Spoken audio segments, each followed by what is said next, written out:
বিয়ে বাড়ি বিয়ে বাড়ি বিয়ে বাড়ি আজকে চলে আসলাম তোমাদের সাথে আমার সেই দিনের বিয়ে বাড়ি ব্লগটা শেয়ার করতে। তো চলো পুরো ভিডিওটা দেখতে থাকো। সরি, রাত 8টার সময় বিয়ে বাড়িতে, আর গিয়ে দেখি আমার সঙ্গে সঙ্গে বরবাবু হাজির। তো আজকে কিন্তু বিয়েটা হচ্ছিল টাকি নন্দন গেস্ট হাউসে। এদিকে দেখো বর এখন ফটোশ্যুট হচ্ছে বরের গাড়ির মধ্যে বসে।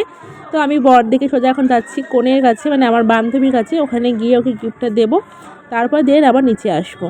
আর আমরা আসার আগে কিন্তু আমার অন্য দুই যে বন্ধু বান্ধবী ছিল ওরাও কিন্তু এখানে এসে হাজির হয়ে গেছে। আমি সব থেকে লেট, প্রায় আমার যেতে 8টা সাড়ে 8টার উপরে হয়ে গেছিলো। তো দেখো আজকে আমার লুকটা এরকম ছিল। আর গিয়ে দেখছি যে ফটোশ্যুট করার আগে অন্যরা এখানে ফটোশ্যুট করছে, মানে কনের জায়গায়। আর আমার বান্ধবী তখনও কিন্তু সাজগোজ করছিল, মানে তখনও কমপ্লিট হয়নি, শেষের পর্যায়ে, মানে শেষ পর্যায়ে শেষ হয়েও মানে শেষ হচ্ছে না। তাই দেখো লিপিকা ওকে এখন সাজগোজটা কমপ্লিট করে দিচ্ছে, হাতে একটু ওই লাল রঙটা দিচ্ছে আর কি। আর ওর হাসিটা দেখতে পাচ্ছ, ও আজকে ভীষণ খুশি ছিল, খুব খুশি ছিল, কারণ 10 বছর পরে আজকে ওদের ভালোবাসা পূর্ণতা পেয়েছে। আর ওকে কিন্তু আজকে খুব সুন্দর লাগছে, খুব মিষ্টি লাগছে। তারপরে এখানে দেখো আমি বেশি সময় এখানে থাকিনি। তারপর এখানে দেখো ছেলের বাড়ি থেকে তত্ত্বগুলো চলে এসেছে। আর ঘরটা যেহেতু স্পেসটা অনেকটা ছোটো ছিল, সেই জন্য আমরা পুরো ঠেসে গেছিলাম। আর এক এক করে সমস্ত বরের বাড়ি থেকে এসে তত্ত্বগুলো এখানে সাজিয়ে দিচ্ছিল। অনেক কিছু এখানে ছিল, আমি একচুয়ালি তোমাদের দেখাচ্ছি।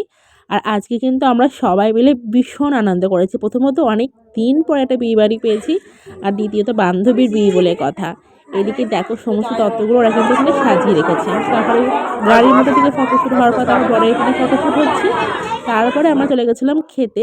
তখন প্রায় 10টা বাজে, তখনও কিন্তু ওর বিয়ে শুরু হয়নি। ফার্স্টে এখানে দেখো দিয়ে দিয়েছে ডিমের একটা টেবিল দিয়েছে। তারপরে আরও অনেক কিছু ছিল, সেটা আমি খাওয়া দাওয়ার ব্লগটা আলাদাভাবে আনবো, না তো অনেকটা বড় হয়ে যাবে।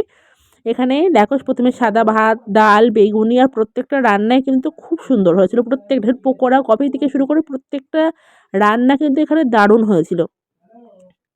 তো কেমন লাগলো আজ ভিডিওটা অবশ্যই তোমরা কিন্তু কমেন্ট করে জানাতে ভুলবে না। আর চলো আমরা এখন খাওয়া দাওয়া করে নিই। আর খাওয়া দাওয়া করার পরে কিন্তু আমরা, মানে আমি আর লিপিকা, যেহেতু লিপিকার বাড়ি অনেকটাই দূরে, পুরো নেবুখালির সাইডে, সেই জন্য ও কিন্তু রাতেরবেলা আমাদের বাড়িতেই ছিল।